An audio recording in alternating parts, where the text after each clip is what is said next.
This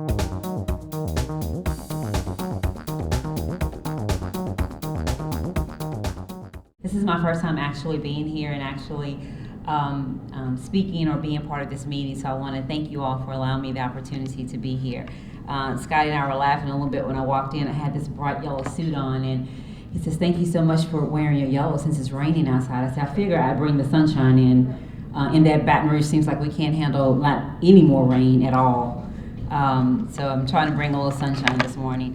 I'm gonna be brief, of course, but I'm going to try as much as I can to answer any questions and give as much information about this new economy that we have found here in Baton Rouge. And really it's, as I'm finding more and more research, and I keep digging, and I'm finding more information out that it's been around a lot longer than we actually were aware of, and of course now has sort of swept across the country. I will tell you this, Scotty mentioned that I have 6 children. My husband and I were high school sweethearts, and the babies just kept coming. So my oldest is 23, and my baby is 5. So I have a whole spectrum of kids, and my 23-year-old is an avid traveler. She's in Paris right now, and was in South Korea last year, and loves to frequent New York.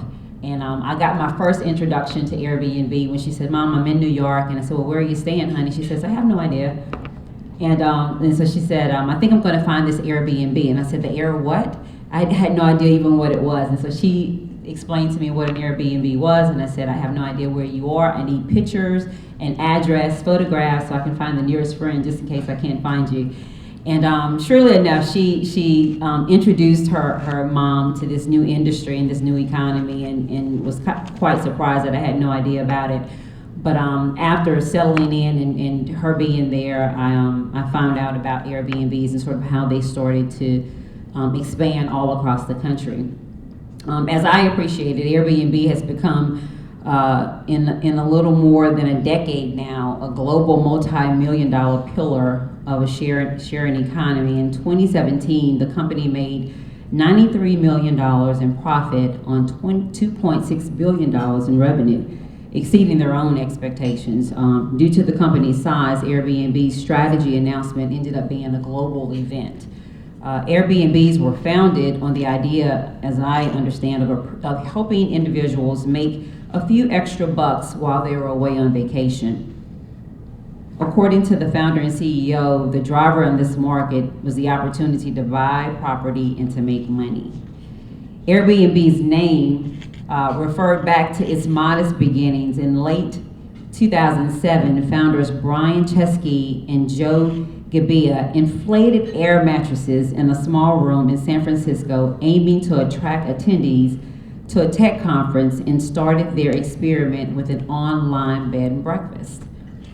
So now we have this industry that is not only now global and just all over, but now here in Baton Rouge. And sort of our introduction to the Airbnb or short-term rental, really is what we're calling it, came as I was speaking at the Downtown Development District meeting one morning, and some residents of the Spanish Town community were there, and they stopped me before I walked out of the meeting and said, "We need to talk to you about what's going on in Spanish Town. We have some concerns, and we want to make sure that we're ahead. We've been watching what's going on in New Orleans, and we have some genuine concerns. We want to have some time to come and sit with you to talk about what this means for Baton Rouge, what the potential impact may be, and try to get ahead of this." And so they did. And so they sat down and we had conversations. They pulled out some information about what New Orleans had been facing. Some of the concerns, rightly so, were dealing with parking, traffic, the sudden possible overtaking of neighborhoods with short-term rental, and the lessening of available affordable housing.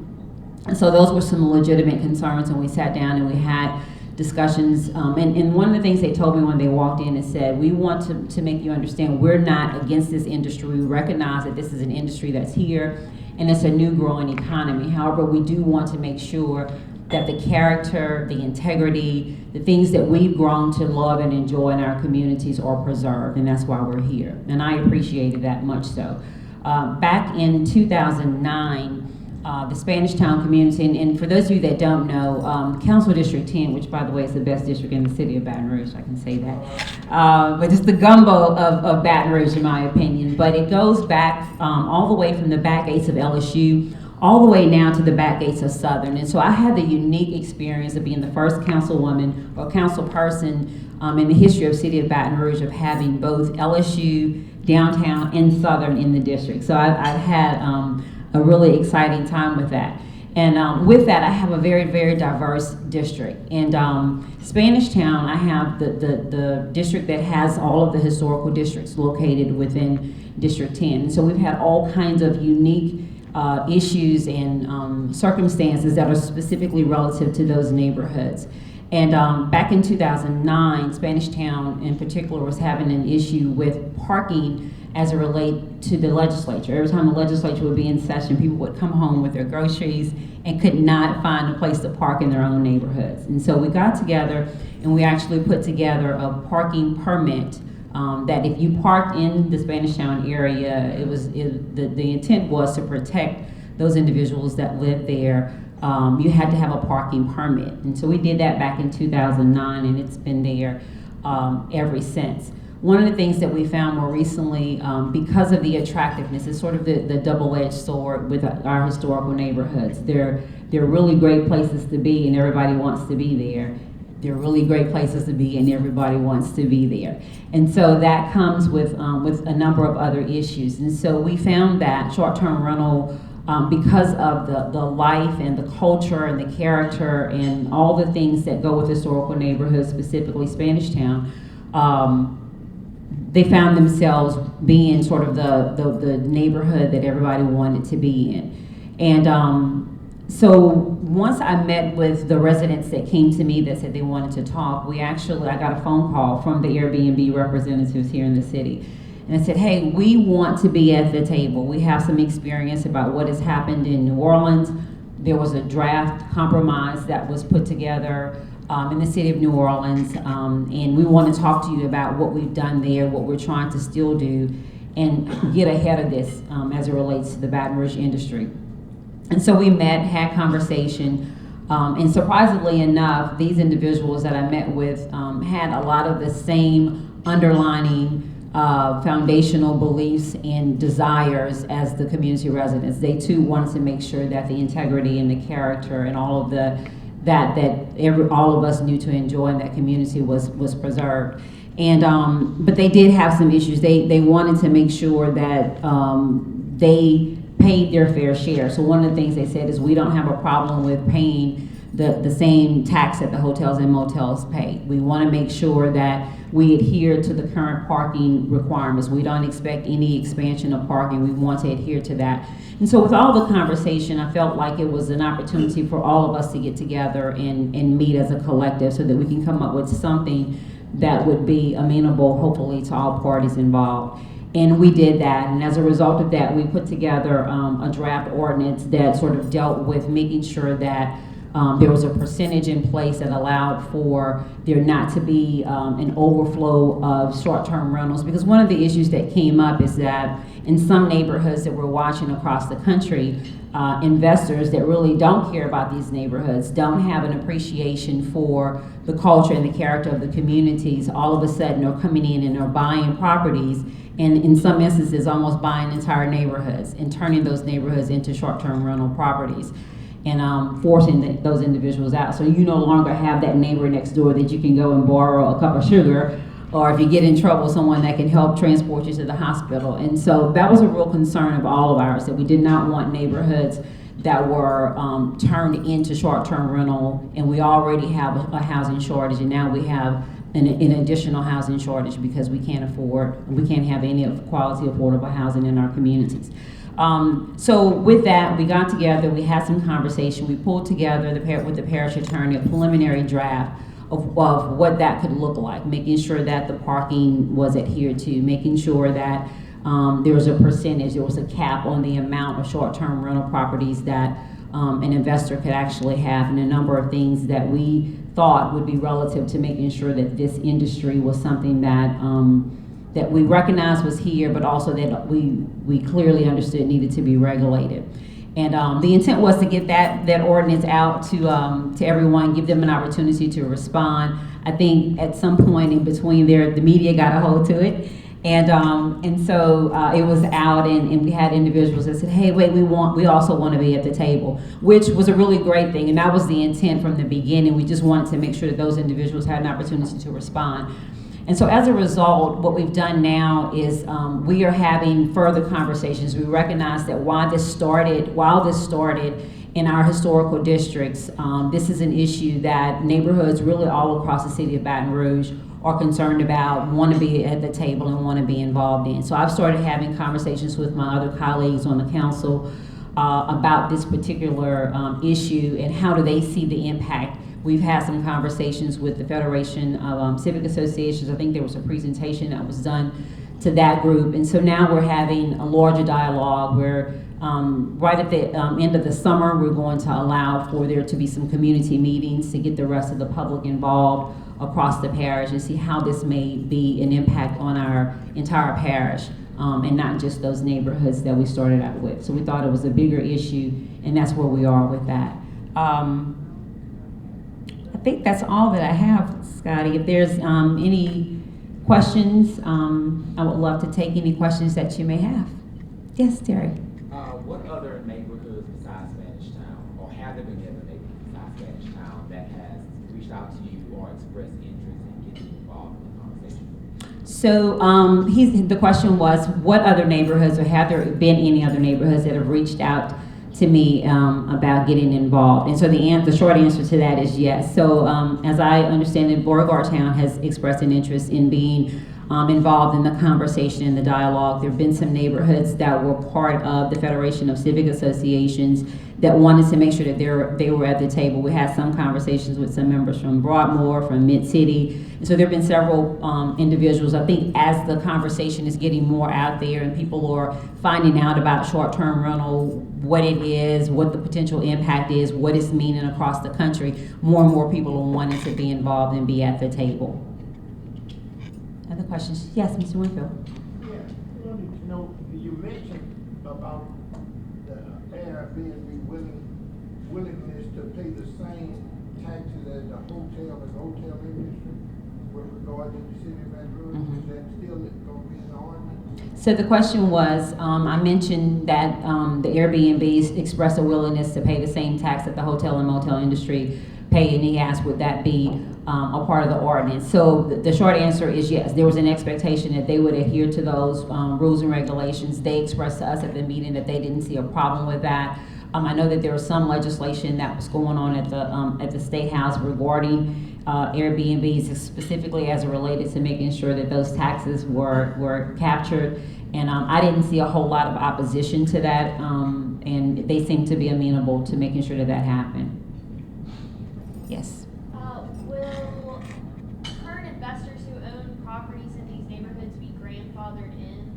I know you said that y'all were looking at a percentage of the neighborhoods capping it, but would that include the Airbnbs that are already functioning? Okay, so the question was, will the current Airbnb operators in the neighborhoods be grandfathered into the ordinance, those that are already there, that I mentioned that there was a cap, and would those individuals that are already operating be included?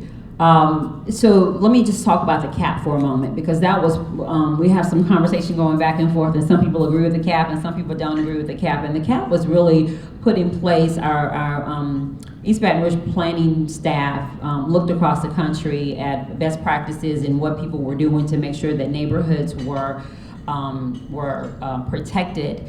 And the original conversation was, okay, do we do a number or do we just look at a percentage? And so they came back with the idea that the best method to really protect those neighborhoods is to look at the percentage. So basically that would be a percentage of those structures, residential structures that are in that neighborhood, and then you put a cap at 3%. So the example would be a Spanish Town. So the maximum that Spanish Town would actually be able to have, I think, was 7 units that would actually be able to be operated in the Spanish Town community based on the total number of units that they have there.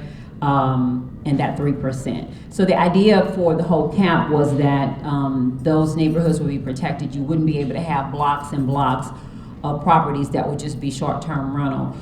So we do anticipate, we recognize that there are some individuals that are there now that are operating short-term rental. We don't have an exhaustive list of who those individuals are and what kind. We have, as I appreciate, it's sort of a variation. Some are doing short-term rental, some are doing whole house rental, some are doing rental units where they live there and they're just renting out one of their rooms there. So I think that needs to be part of the larger conversation and dialogue, is how do we handle those individuals, especially in that we have a cap that's coming with the intent of protecting those neighborhoods. So we will have more conversation about how do we include that, but we haven't made a solid decision on those individuals that are currently working in that industry. Scotty, can I have my water, please? Given how unique all Thank the you. neighborhood's characters are, is there a way, or has the discussion started yet, in terms of what, is it possible you can get like a blanket ordinance that would apply to everywhere? Like you said, I know a lot of residents in Spanish Town, they're against having off-site management, you know, kind of like these mini hotels, where another neighborhood may not have a problem with that and say, we don't need to have owner-occupied mandate on an ordinance. Is there a way, I know it's at the beginning of this, but how can you bridge that gap to where you can put something in place that will apply to every neighborhood in the city parish? All right, so the question was, is there a way, considering the character of the community and the diversity and the different neighborhoods and how different neighborhoods operate, is there a way to, number one, bridge the gap and be able to allow for there to be maybe some blanket ordinance that would apply to everyone when you have such unique characteristics? I'll tell you this, in my almost now 12 years of being in political office, I found that, you know, in compromise, everybody loses, right? So everyone's not going to be happy. And, you know, that becomes that area that you have to be able to figure out. And I think that, you know, I've been blessed kind of with a unique skill set in my political career of being able to really listen and listen to both sides of the story, listen to what people are really trying to say, and then help them, because a lot of times individuals will come and they're on totally opposite sides of the spectrum. I want what I want, and we're not compromising. And so in having those conversations and dialogues, and I really think that's why the community conversations are going to be so important, because in hearing everybody, I'm always listening for the commonalities. Where are the commonalities in those issues that we really could come to a compromise and really build those unique bridges? And what I found even in this conversation is a lot of times there's more that they have in common than they do have different. And so my job and my goal is to find out what those are, so that the neighborhoods are felt protected. They're not felt like all of a sudden they're going to wake up and their community and their neighborhood is something different. And then those industries that say, hey, this is a new growing economy, we really believe that we can come into neighborhoods and take blighted properties and properties that have been sitting there for years that people are saying, can you do something about this, and actually put those properties back into commerce. That to me becomes kind of a win-win, because I've had individuals in neighborhoods to say, can y'all please tear this house down? And the Airbnb or the short-term rental people say, well, part of our business model is to make sure, you know, we are out of business if we have one client that comes into that house and it's not well maintained or it's not taken care of. So to our benefit and the benefit of the neighborhood, making sure those properties are well maintained is critical. So I think there are all of those different commonalities. I'm not really sure if we'll be able to have you know, one blanket ordinance. I found that neighborhoods do operate and function uniquely, and I'll be very honest with you, even within Spanish Town, I have a certain sector of the group that says, I don't have a problem with it, and we're good, we just want to make sure it's regulated. And I have some individuals that said, no, we don't want it at all because we don't believe that it's going to help our neighborhood. So even within that neighborhood itself, I'm having to find where those commonalities and those unique bridges that we can build to make sure that everybody feel like they're heard and considered. Yes, sir. I guess I'm having problems understanding the scope of the effort and who you are representing. Is this a scope to Airbnb an ordinance, or is it for Airbnb and bed and breakfasts, or is it for people that rent rooms for 30 days? Or, I'm lost with the scope and who you are representing in this effort. Okay, so first of all, I represent the constituents of District 10. And so District 10, right, as it relates to, I'm sorry, he was trying to find out the scope of who am I actually representing in this conversation. Is it Airbnb? Is it Airbnb bed and breakfast? Is it short-term run? Who exactly it is? And so my answer is, I represent all of the above, because anyone that's in my district, and I do have individuals that operate these sort of short-term rentals. I have neighborhood residents, so my job as the elected official in that area is to represent everybody. So my goal is to be able to make sure that everyone understands who's doing what, right? Because we have residents that say we need and have to, rightly so, protect the integrity of our neighborhood. And then you have this new economy, and as well mentioned earlier, we're saying it's a new economy, but we have people even in Spanish Town that's been doing short-term rental without any regulations for many, many years. So it's been there, but we do need to now, because it's a growing economy and it's expanding. We feel like at this juncture we need to be able to regulate it. So I think the balance is I'm there to make sure that both parties are represented and heard, and hopefully come together with an ordinance and a provision that allows all parties involved to feel like they're considered and their concerns are addressed as much as possible. Yes, sir. Who has to pass the ordinance? The question was who has to pass the ordinance. The Metro Council has to pass the ordinance. Yes, sir. Scotty, you had a question. I'm so sorry. So let me do that, and I'll work my way. Yes, sir. Yeah, some of the concern over the cap was that Airbnb or whomever would go ahead and take advantage of the early opportunity, but then the people that were already living in the area who maybe wanted to participate later wouldn't get the opportunity. Is there something maybe in the ordinance or maybe a provision that could be added where people would be protected in that regard? Right. So that question came up, and that's kind of an attorney question, because every time I write an ordinance, you have a particular group or a particular interest that comes to you and say, we want an ordinance, and we really want it only specifically for this or for this area.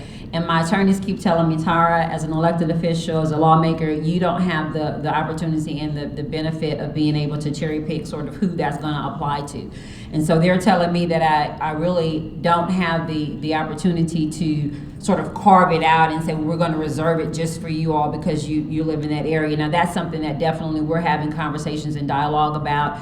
It kind of reminds me of the motor-owned ordinance that I did a while back, and the intent was to make sure that individuals that live next to overgrown properties understood that property was there and it was available for them to purchase. We did, in that instance, gave them first right of refusal, where if you signed an affidavit and said that you had been maintaining that property for a year, that we could actually help transfer their property to you as long as you pay for the advertising costs. Because we want to make sure that those individuals in the neighborhood, if you live there, you invested there, you raise your family there, you have a vested interest in that neighborhood. So we are working with the attorneys to see what are the possibilities and what can we do to make sure that those individuals that are in the community that are interested, I can't say have first, but at least are definitely involved and have the same competitive advantage as an investor would.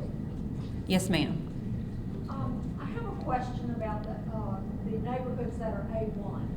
If you pass a city ordinance that allows a certain percentage of these neighborhoods to be rented either on a short-term owner-occupied or non-owner-occupied basis, does that supersede the A1 regulation that says that you can't have more than 3 unrelated people in a household in A1? Right, as I appreciate it, I don't think it will supersede the zoning, and I'm not Frank Duke, but Frank Duke has been part of this conversation, so he's having discussions with us about as it relates to certain zoning in certain areas, individuals can, for instance, he said right now in certain areas, people can come in and do a bed and breakfast, or they can actually rent out a unit under some of the current ordinances. So it just depends, I think, on the area and how it's zoned. So that is part of that conversation, is to make sure that the current, because that's the whole purpose of the zoning. Zoning is there to protect the rights of the people that are in those communities, and that should only change when the community and the individuals that are representing those communities support that. So that's part of that dialogue and conversation, is when you come into areas that have certain zoning, you can't just supersede and just jump over the zoning as if it doesn't exist. So that's not the intent. About what is A1? She was mentioning A1. What is that in English? In English, she said, what is A1? And then I apologize, her original question was, would the A1 areas that you have A1 zoning, would the short-term rental be able to supersede the zoning that's in that place? And that was my answer to that question, but that's residential. Limited resident, yes, sir. And he asked, what is A1 zoning? I see your hand in the back. Yes, Coleman Brown. Yeah, Coleman Brown with the Parish Chamber of Commerce. Would there be a conflict in the free enterprise aspect with regard to your mention of a cap in the number of businesses? Did I understand you correctly? Yeah, so the question was, would it be, I'm sorry, Coleman, could you, a conflict of interest to free enterprise if we impose a limit, a cap? Yeah, for instance, we don't limit the number of burger stands or restaurants or filling stations that all get satisfied by free market. So are you imposing a certain number of beds per area or something like that? The cap does. The cap actually does impose a certain limit, and the intent is because of the type of business that this is, you know, the short-term rental, that literally overnight you could, if you don't have a cap or if you don't have a regulation, you could have, you know, an entire neighborhood that all of a sudden no longer is a neighborhood, in a sense. And so that's the concern, is being able to protect the integrity and the character of those neighborhoods, where you're not losing entire blocks of a community to just short-term rental, and it's no longer a neighborhood. It's actually become just an overall commercialized area. And so we don't want to run the risk of losing neighborhoods for the sake of this new economy and industry. So the cap would be in place to make sure that those neighborhoods are protected. Yes, sir. Tara, I'm sure you probably looked into the demographics of this, in the sense that the hotels are tend to be pretty full, particularly downtown, which you and I are familiar with. Right. But Baton Rouge is not the tourist mecca that New Orleans is. Right. So ultimately, would the market provide a certain level of equilibrium at which Airbnb would kind of cap out? You know, in doing the research, I thought about that. The question was, would because of the fact that Baton Rouge is sort of not like a New Orleans and not a real tourist destination in a sense, would ultimately, with the Airbnbs and short-term rental, ultimately would it sort of plateau out, I guess was the question. And in the research that I found, and that was the exact question I'm reading, I'm looking at all these, San Francisco and New Orleans and all these places that this has become sort of a major issue, and I'm thinking in my brain like, okay, people love Baton Rouge. We have, our cultural attractions at certain times of the year, but it's not something that's continuous. Baton Rouge is not this place that people are chafing at the bit every day to come in and come in vacation, even though we'd love for you to do that. But at the same time, I do think that right now, as the character of this particular industry has shown across the country, it really is very much so tourist driven. And I think that's why sort of the historical neighborhoods, the downtown neighborhoods, are the ones that tend to be, more impacted by this in a sense, because those are the areas that people come when they're trying to travel and tour. But I don't see in the short term that we have sort of this overall influx of everybody wanting to turn whole neighborhoods over because everybody's wanting to come and visit Baton Rouge. So I think that is something that we do need to take into consideration as well. Yes, sir. Since this is basically commercial in nature, is there some kind of permitting process?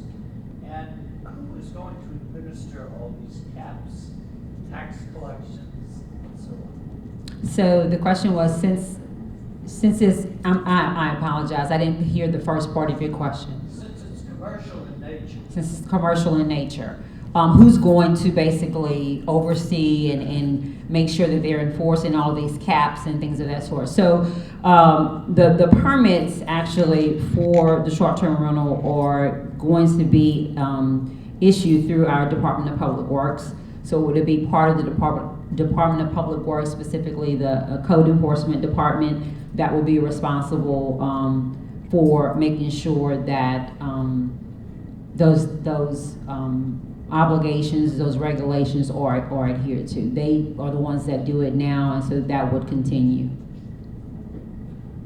Yes. How big is the problem today?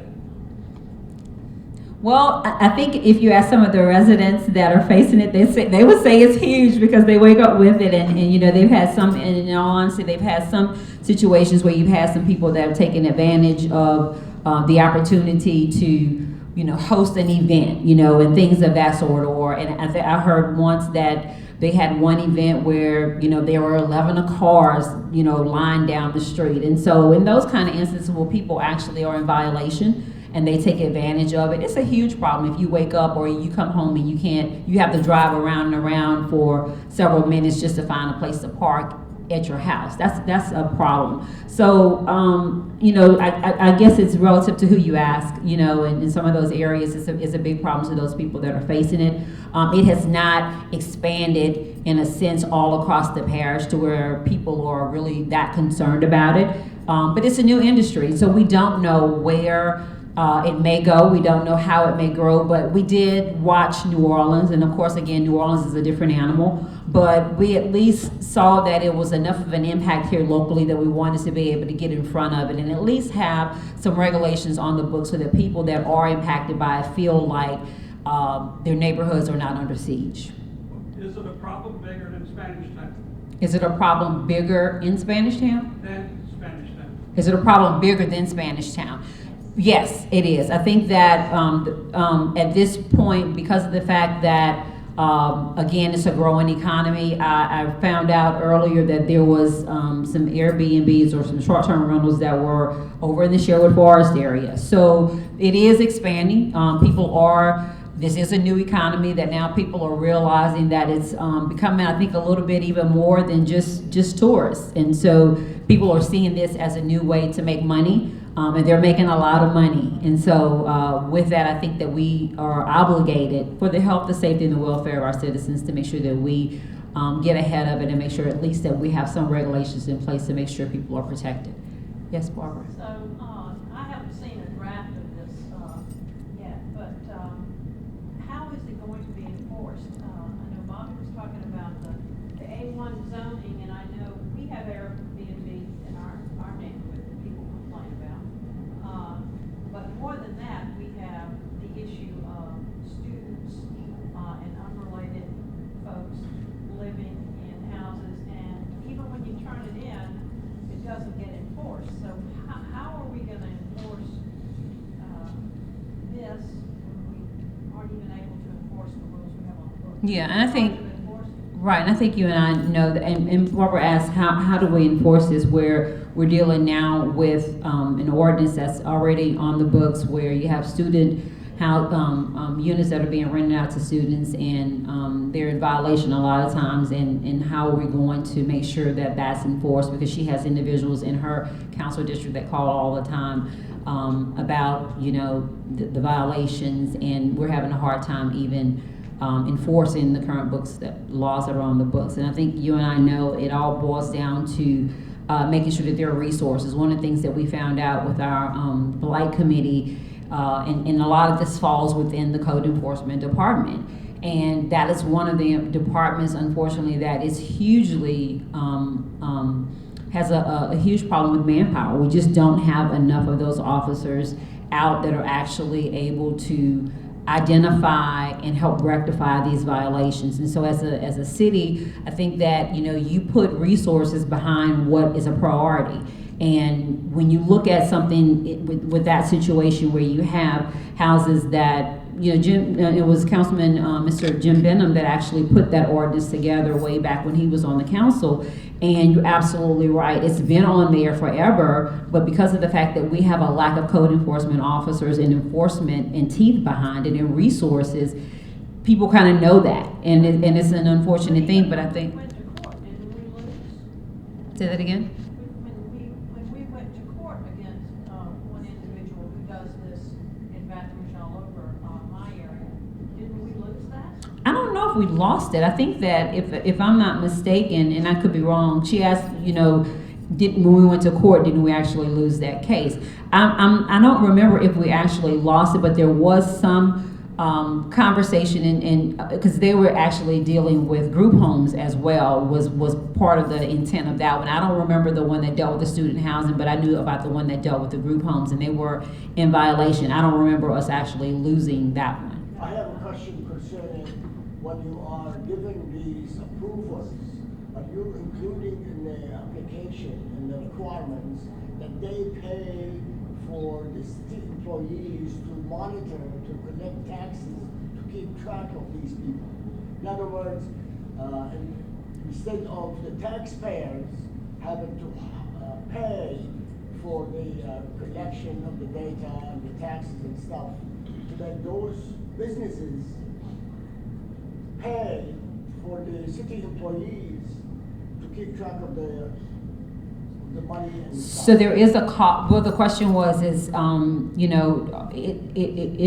the ordinance, will it be allowed an opportunity for those investors, I guess, to pay for the state employees to actually make sure that those taxes are collected? Did I say that correctly? So within the ordinance, there is definitely a fee for the permit. It's a $500 fee for the permit, and so in terms of us being able to collect, that is part of. No. Okay. I'm saying the payroll for these employees to keep track of these businesses. They should pay for the payroll of the city-parish and the state employees. Okay. So you want them to pay for the payroll for the city employees or the state employees that are actually collecting or responsible for collecting those taxes.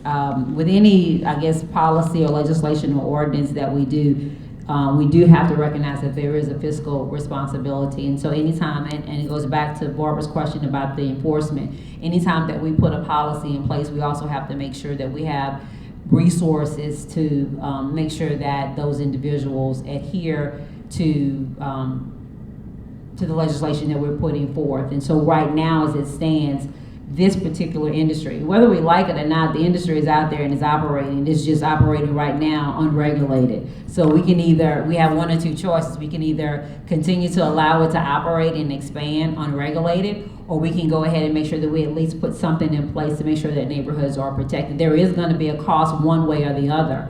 And I think that we just have to make sure that that balance is in place to make sure neighborhoods are protected. Two more questions if we have them. Okay? Yes, sir. Since your district includes LSU, as you pointed out, this is bound to come to LSU at some point. How do you see LSU differing from Spanish Town?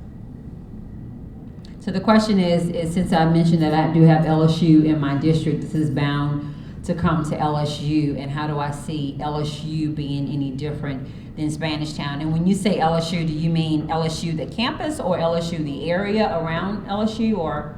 The extensive development around Nichols and Northgate. Well, that's your Yeah, so Councilwoman Freiberg. to the back gate of LSU. So you're not talking about on campus, you're talking about the area surrounding the LSU campus, correct?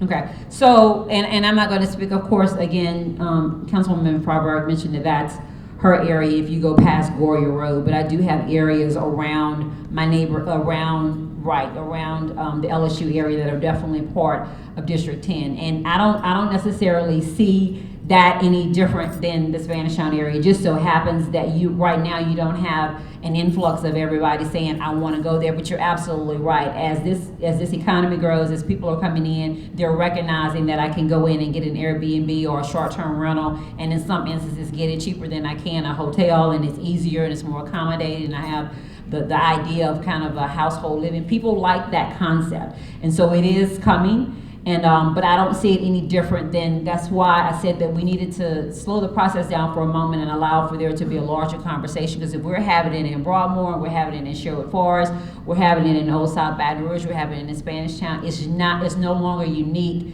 to just those neighborhoods that historically have been the point of our tourist attractions, and it's going to affect and impact all of us. Thank Last you. question. Yes, ma'am. How do you see this as affecting the valuation of those homes in like the nice neighborhoods like College Town where Margaret lives, University Hills where I live, some of the really nice residential areas? Right. So the question was, how do I see this affecting the valuation of those homes that are in, you know, several different neighborhoods across the city? And I think that is again something that we've got to have the conversation about, because one of the things that we found in the research, especially even in New Orleans, is that when you have investors that come in and they recognize, I mentioned to you earlier in my introduction, the amount of money that's actually made, the profits that's actually made. So it's a very, very lucrative business model, no doubt about that.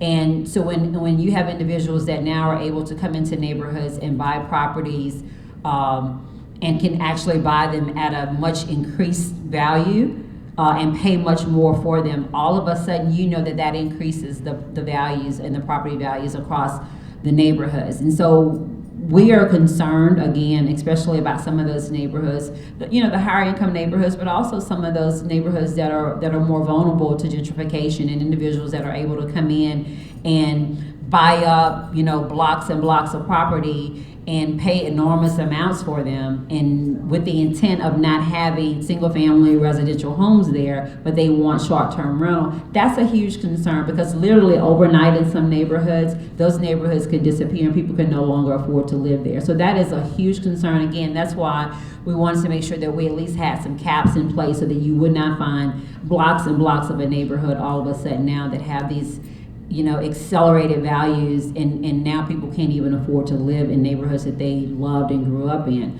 So that's a concern. So we're looking at caps. We're looking at, you know, whole house versus owner-occupied rentals, and all of those things I think have to come into the conversation to make sure that those issues are addressed in a manner that we don't lose neighborhoods. In Baton Rouge, it would be a tragedy, in my opinion, if we wake up in a Spanish Town or, you know, Noble South Baton Rouge or any of those neighborhoods that are vulnerable potentially to this market are no longer there. That's not something that we want to see happen in the city. We recognize that it's a new economy. We appreciate it.